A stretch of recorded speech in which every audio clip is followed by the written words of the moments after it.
Hyderabad Kingsman की team जो PSL 2026 के शुरुआती दौर में पूरी तरह मुश्किलात में लिपटी हुई है, अब उस टीम को ग्लेन मैक्सवेल ज्वाइन करेंगे 8 अप्रैल को, लेकिन शायद उससे पहले उनकी कहानी इस टूर्नामेंट में खत्म हो जाए। हैदराबाद बनाम मुल्तान सुल्तान इस मुकाबले का प्रीव्यू करेंगे।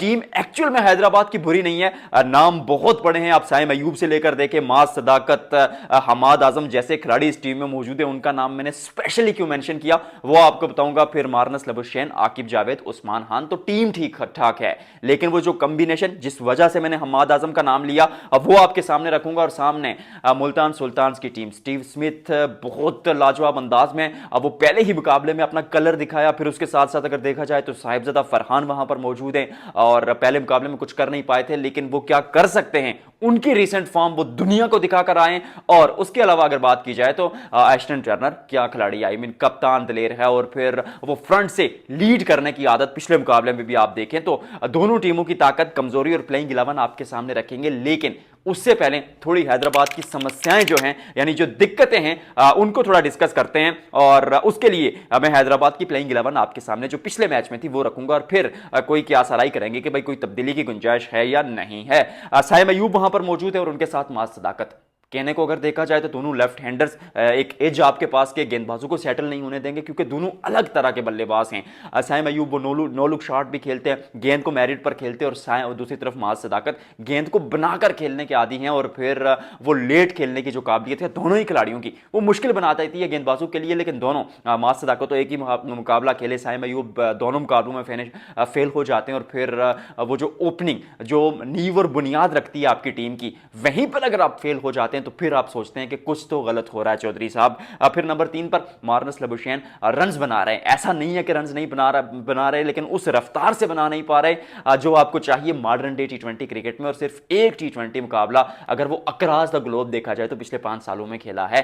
वो मतलब वो टॉप टियर जो लीग्स हैं उनको अगर बिग बैश लीग को साइड कर दिया जाए तो मतलब बिग बैश लीग के अलावा कहीं नहीं नजर आते। और अगर देखा जाए कि वो मतलब आप मारनस लबुशैन को किस तराजू में तोलेंगे तो बल्लेबाज अच्छे हैं, कप्तान अच्छे हैं, फाइट भी करते हैं, लेकिन मॉडर्न डे टी20 क्रिकेट पर थोड़ा सा तेज खेलना होगा। I know he is capable of, क्योंकि ऑस्ट्रेलिया में खेल रहे हैं, वो वनडे क्रिकेट भी अच्छी ठीक ठाक खेलते हैं, टेस्ट भी, और बिग बैश लीग में भी उतने बुरे नहीं होते। लेकिन अगर खेल जाते हैं थोड़ा सा बेहतर अंदाज में तो एक बहुत बड़ा प्लस पॉइंट हो जाएगा। फिर उसके साथ उस्मान खान मौजूद हैं, साद अली, क्योंकि सैयद साद अली आपने इमर्जिंग का खिलाड़ी खिलाना है, वो ठीक ठाक काम भी कर रहे हैं। उसके अलावा हसन खान और हमाद आजम, देखिए दोनों में से एक ऑलराउंडर को आपको खिलाना पड़ेगा। हमाद आजम का रोल क्लियर नहीं है, और एक खबर के मुताबिक तो उनको कप्तान बनाने की भी बातें हो रही थी। लेकिन खिलाड़ी बहुत लाजवाब है। आप 2010-11 के उस एरा में देखिए, पाकिस्तान अंडर 19 क्रिकेट का एक बहुत बड़ा नाम, और ऐसा लगता था कि शायद अब्दुल रज़ाक की कमी पूरी कर देंगे। ऐसा लगता था कि शायद पाकिस्तान क्रिकेट का एक कल है, और 2012 के एशिया कप में श्रीलंका के खिलाफ वो चौका लगाकर पाकिस्तान को बोनस पॉइंट भी दिलवाया था। लेकिन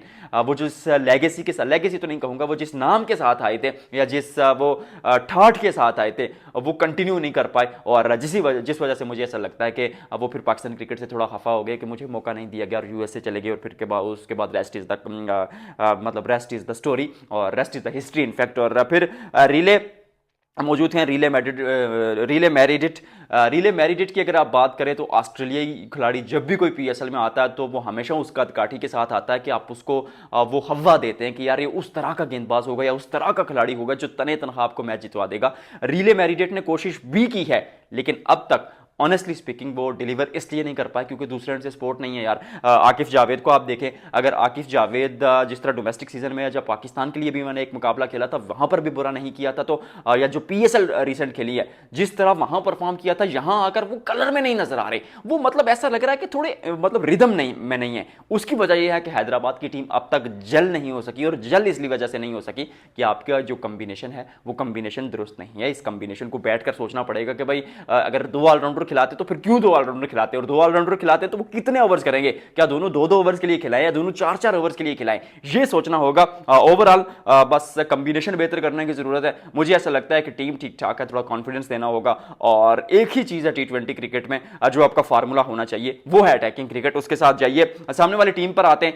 मुल्तान सुल्तान, साहिबजादा फरहान और स्टीव स्मिथ ओपनिंग करते हैं। दोनों अलग तरह के बल्लेबाज, एकदम अलग वो उनकी काबिलियत, और अगर उनकी कैपेबिलिटी की बात करें या उस कैलिबर की बात करें, वो भी एकदम अलग है। एक बंदा है स्टीव स्मिथ, एक एंड पर अपना काम करता रहता है, सिंगल डबल्स पर निसार करते हैं, खराब गेंद आती है चौके के लिए और कुछ अलग सा शॉट खेलकर भी छक्का लगा देते हैं, वो उसकी काबिलियत। दूसरी जानिब साहिबजादा फरहान, एक ही चीज़ उनके कुलिये में फिट है कि अटैकिंग क्रिकेट खेलनी है, तो बहुत अच्छी चीज़ मुल्तान के लिए कि एक खिलाड़ी आपके लिए अटैक करेगा और दूसरे एंड पर स्टीव स्मिथ संभाल भी लेंगे और खराब गेंद आएगी तो यो बटोर देंगे उसको बाउंड्री के लिए। फिर एस्टे टर्नर, शान मसूद, जोश फिलिपी और मोहम्मद नवाज और अरफात मिनाज, मतलब अगर आप पूरी वो लिस्ट को देखें तो इस तरह के खिलाड़ी आपको नजर आ रहे हैं जो रोक संभाल कर भी खेलना जानते हैं और बड़े शॉट्स भी खेलना जानते हैं। आई मीन चाहिए कि आपको शायद वो 230-40 वाला जिस दिन मुकाबला आए आप उसमें थोड़ा फंस जाए, या ऐसी पिच आ जाए कि यहाँ 200-250 रन बने तो फिर मुश्किलात होंगी। लेकिन अभी जो पीएसएल में पिचेस चल रही हैं 160, 70, 180 और शायद 200 वाली, 200 तक, मतलब 200 के नीचे नीचे,